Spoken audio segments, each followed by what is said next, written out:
Ömrüm canım Tanrım şonu maňa ýalgan, yarım diýmek ýok başga, bolsun şol meniň yarım.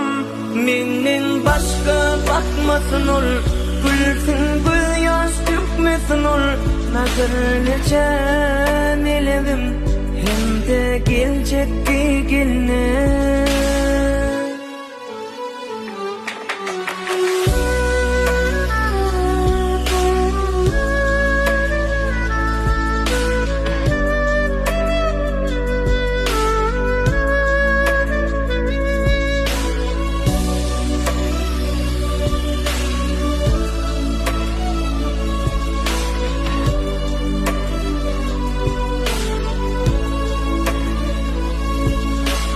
Yürek vursa onun adı, o göwnümiň howonlary, ýazyseler bir kitabı, her sahypa onun adı. Yürek vursa onun adı, o göwnümiň howonlary, ýazyseler bir kitabı, her sahypa onun adı.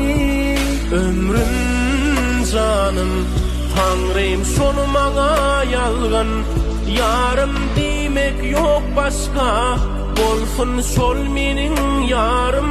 Menden başka bakmasın ol, gülsün gül yaş dökmesin ol.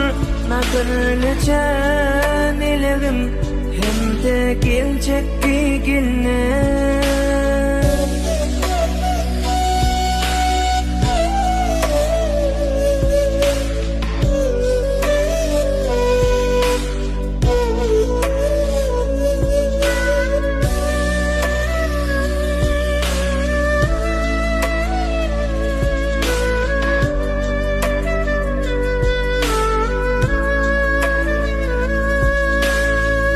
Ömrümü uzak menzile bağlamalı bir yelini kör bir demine.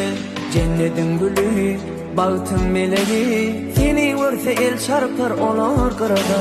Başım kucağımda oyup yatasım gelýär, dilim dodok balından öpüsüm gelýär. Yekelikden ýadan yürek seni isleýär, günüm doğup bile daňym atasım gelýär. Ömrüm canım Tanrım şonu maňa ýalgan, yarım diýmek ýok başga, bolsun şol meniň yarım. Menden başka bakmasın ol, gülsün gül yaş dökmesin ol. Nazarlıca melevim, hem de gelecekki gelne.